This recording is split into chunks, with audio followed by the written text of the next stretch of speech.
Hi. When structuring and scheduling an assignment, the first thing to do is to define the assignment and its managerial requirements. Now, my preferred methodology here is a project schedule. A project schedule is basically an outline of what's going to happen here, defining specifically the purpose of this consulting assignment, the objectives of this consulting assignment. Now remember, when you differentiate between a purpose and objectives, a purpose is a broad mission statement. What is it broadly in one sentence that you would like to achieve in this consulting assignment? The objectives would be broken down into 3 or 4 parts. In other words, you take your mission and you break it down into 3 or 4 parts. 2 is too little. If you write only 2 objectives, then you might as well just keep it to the mission. 5 is too much. So 2 or 3 or 4 objectives that broadly outlines what you want to achieve in this assignment. In other words, what are your sub assignments for the broad assignment? Then it is nice to break it down into deliverables. Here you can get a bit more specific. What specifically needs to be achieved? Milestones. When do you want this to be achieved? How would you know that it's working? The success requirements or measures. And then you can also outline communication, practical things like communication arrangements, who decides on what is the authority structure for this assignment, the reporting intervals, when do we report to whom. So the beginning of this is really defining your assignment and the managerial requirements for this assignment. The more effort you put into this definition stage, the more successful your assignment is likely to be. Mostly it goes wrong here because what I find and pick up in the consulting world is that many times when consultants are subcontracted, they don't know the big picture and they're not sure exactly what is expected of them.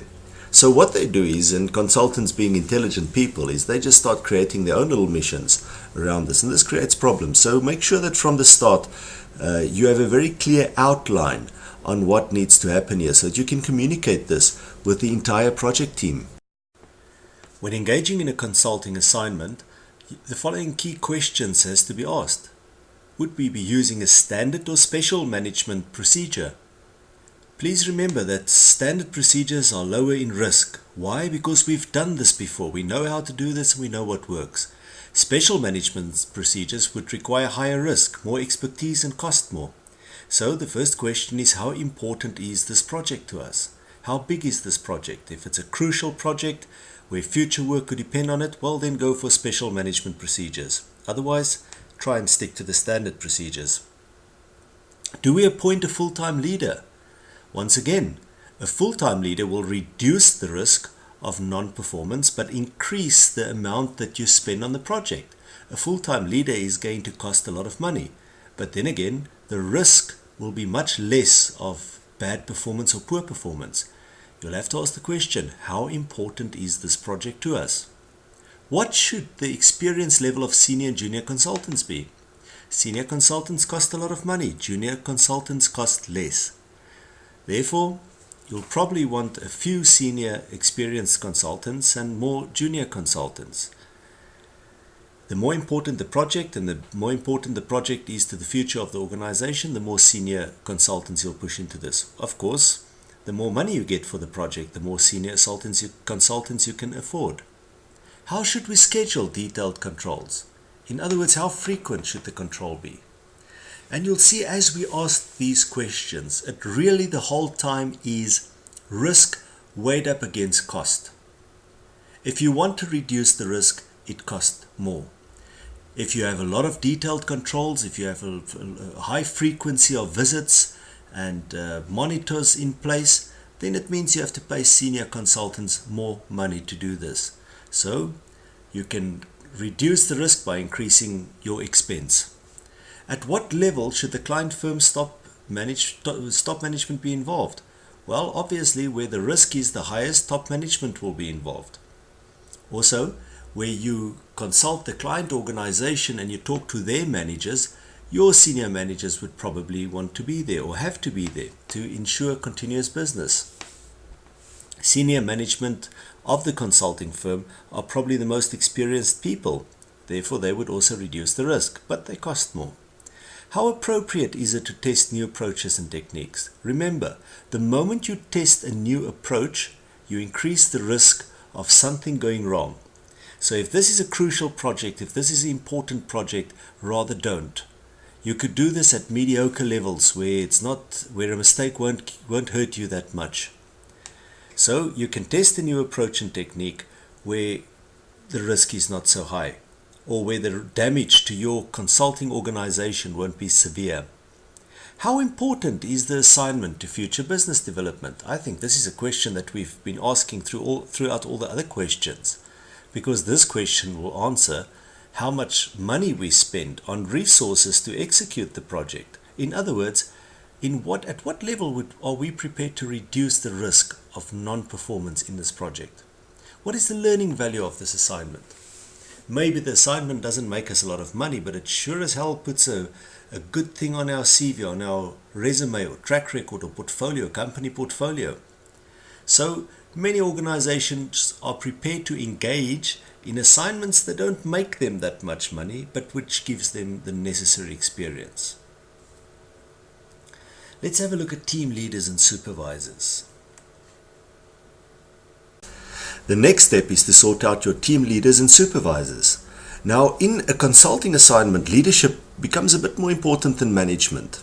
The difference between the two is that a manager is more process-based. It looks at things that would happen process-wise from day to day, next year, the year after that, where a consulting assignment starts and it stops. So it's a project-based system.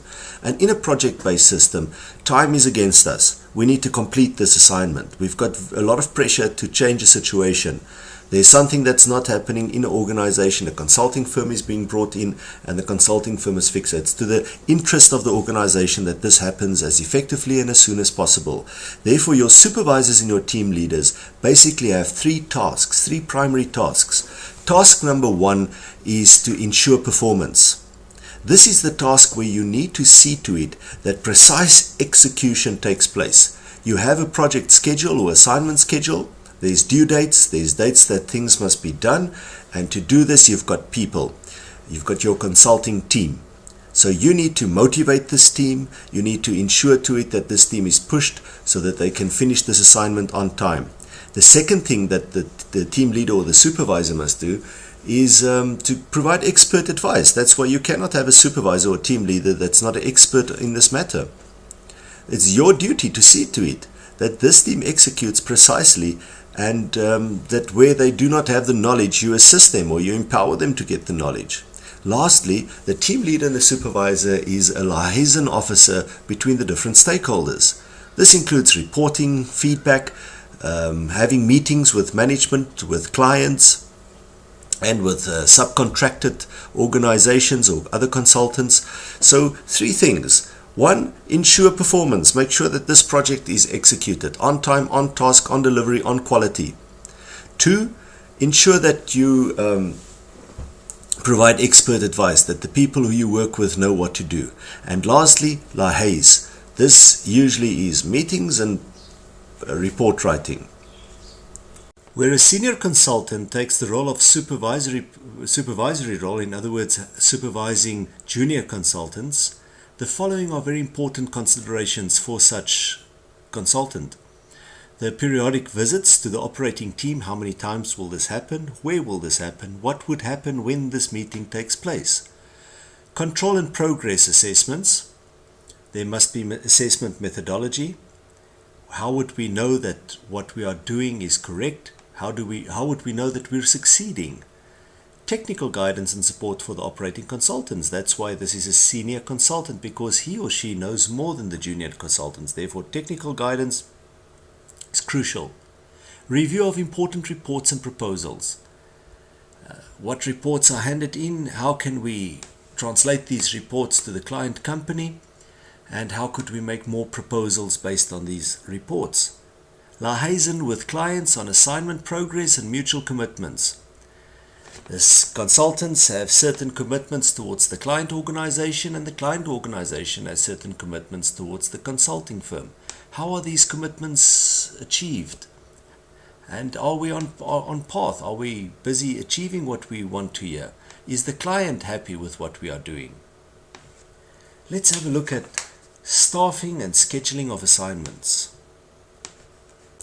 Now let's look at staffing your consulting assignment. Now the first problem you face here is the conflict between the profit which you would like to make and the cost. You see, as consultants, they cost a lot of money, and you've got to pay these consultants. Now, a big consulting firm often have a combination between internal consultants. These are people who work on salary and commissions. And then you've got external consultants, and they get paid per hour or per day.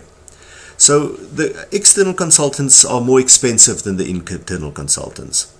The problem, however, is that you would like your internal consultants to work from one project to the other. The client, on the other hand, wants their project to start immediately. Now, if they do start this immediately, then this means that you have to outsource to external consultants, which means that immediately you make less profit because you've got to pay these outsourced consultants more. So it's a very difficult negotiation process with the client here. The client's not interested in your problems. They're not interested in your profit maximization mission. To them, it's about their project, and they want this to happen now, and they want the best consultants on the market for this. So you would have to enter into a negotiation process, and you would have to very carefully discuss this with the client to make sure that you could use as much as possible for usually we use our internal consultants as much as possible, but where the risk is high, where it's a complicated project, you would outsource to experts, but of course they cost more. Also, external consultants are not that readily available. Consultants get paid per day, so they would like to work every single day. So that's your first problem that you face with staffing, is to get people into this project. The second problem that you face is the one of human dynamics. People are emotional beings. They don't wake up in the morning and like a computer and just work like they worked yesterday. You know, if you're dark-eyed, you're a different person today than you were yesterday. So you sit with this. And of course, consultants are qualified people. Most of them have master's degrees. And it's a difficult type of person to work with. Prima donnas, they all have their own ideas and theories and models about things.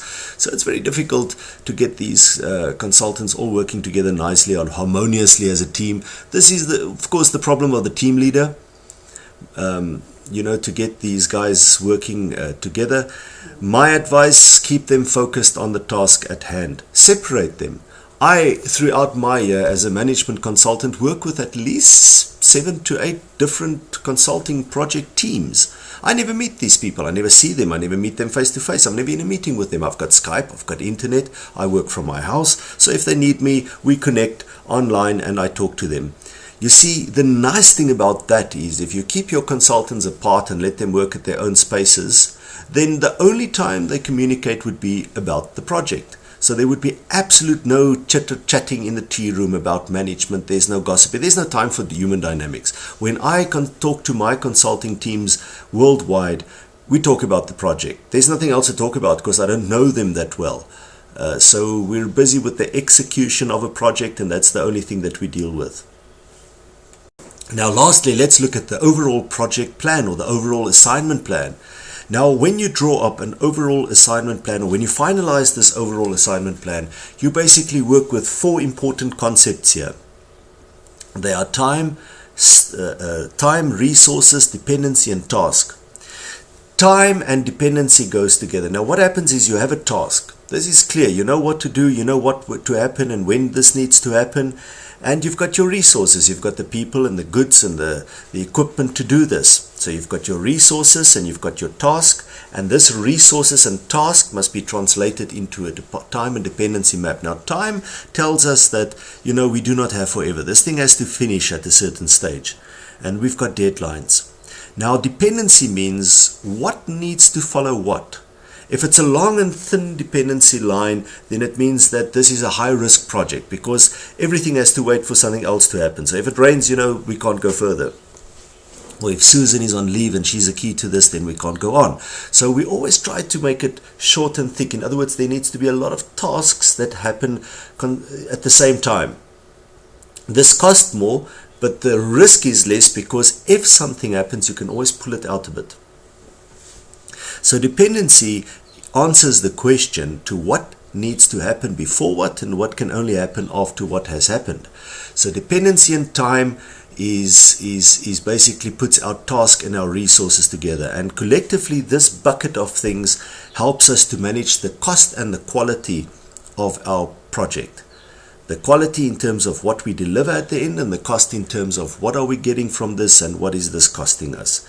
So take your task and your resources, put them into a time and dependency map, which is called a project plan. It could be a Gantt chart or a PERT chart, but that's a topic for a project management workshop, another workshop, and this would manage your cost and your quality of the project. So once you've got this, you've got what we call a project or an assignment plan. Let's recap the session. 4 important points that we've dealt with here. Point number 1, define the assignment and its management requirements. In other words, in project management terms, which I hope is the methodology that you follow, we would design a project brief outlining the objectives and the mission of this project with timelines and milestones. Then we assign team leaders and supervisors. Who's going to ensure that the work is done and who's going to minimize the risk of non-performance? Of course, the team leaders and the supervisors. Very important people and hopefully very skilled people. Number 3, we schedule the assignment and allocate resources. This is when we get specific. This is when we get precise. Who must do what, when, where, with what resources, at what time, and how long must this take? So this would be your typical project schedule. Fine-tune the assignment and the project plan. This is where you start looking realistically at what's possible and what is not. And where things cannot happen or can't happen as they are planned to, well, then you need to become a negotiator. A negotiator who needs to start talking to the client organization and see how you can remedy the extension of the assignment. Alright, in the next session we're looking at preparing for an assignment and actually going into action.